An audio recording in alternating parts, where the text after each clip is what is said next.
Congratulations, Doti. Mike. You know, Thanks for joining us. this is a very wonderful surprise. You know, we never expected this. Well, we are also very excited. So we wanted to surprise the market. We started doing that with introduction of the cars last year. We had the successful launch of the X-Trail. This is the next piece in that jigsaw puzzle of Nissan going back and reclaiming our old glory in the Philippines. You know, after the Navara, that was also a leader in the pickup class before, and then suddenly all the competitors came in with their new ones. Yes. And here comes the NP300. That's so beautiful, tough looking, and looks like it's gonna squash the competition. We've been innovating pickups for the past 80 years. And in the Philippines, we've been, as you mentioned, very strong in the pickup. We were the first to introduce the power pickup, right? We were the first to introduce automatic transmission in a pickup. The Frontier was the first one with a 3.2-liter engine. The first one with 6-speed manual transmission, which now are all benchmarks, are all standards in the pickup industry. We hope that we are creating and rising the bar again with the NP300 Navara, and that's why we've come out with our newest and the best pickup. We have the new YD25 engine delivering higher output at 190 PS, 450 Newton meter, the best output per displacement. So, very confident.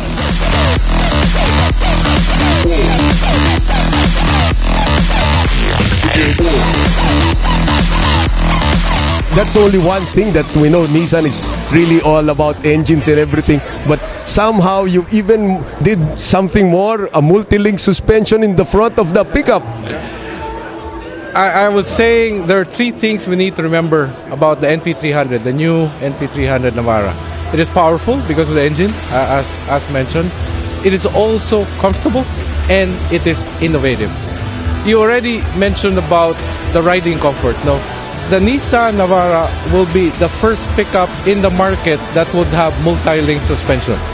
In the past, multi-link suspension, that's reserved for SUVs. Well, not anymore. The NP300 would have multi-link suspension that would provide premium riding comfort, more sedan SUVs like, and you don't have that, harsh riding comfort that people know of a traditional pickup. We continue to innovate, no?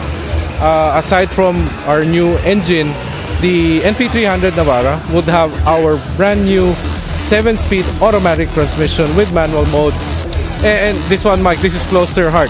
This transmission is exactly the same transmission we use in sports cars like the 370Z Sports Coupe.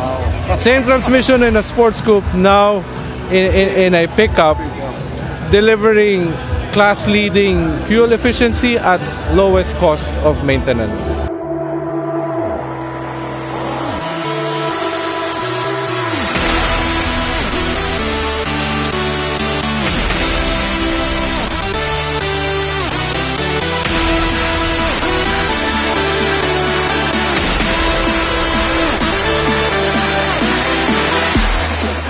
You've even brought the prices down to, the old model. Yes. Despite the innovation, despite the new technologies, despite LED headlamps as standard, despite rear aircon vents as standard, we're very bullish about growing our market in the Philippines. And that's why we've decided to introduce the new NP300 Navara at prices lower than our previous pickup. We innovated not only in product, we also continue to innovate in terms of the way we build the trucks. We have a brand new 100 million plant in Thailand. We wanted to leverage off the ASEAN Free Trade Agreement, so the new NP300 Navara will be coming in from Thailand's CBU at the prices we just announced. What is next for Nissan? Stay tuned. Stay tuned. Okay. We wanted to start the year strong. We didn't want to wait for Feb and March.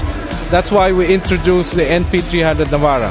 Another reason is we want to give room for other models to come in towards the latter part of this year. So thank you for joining us tonight, Mike. I hope you will join us very soon as we introduce our next new models in the Philippines.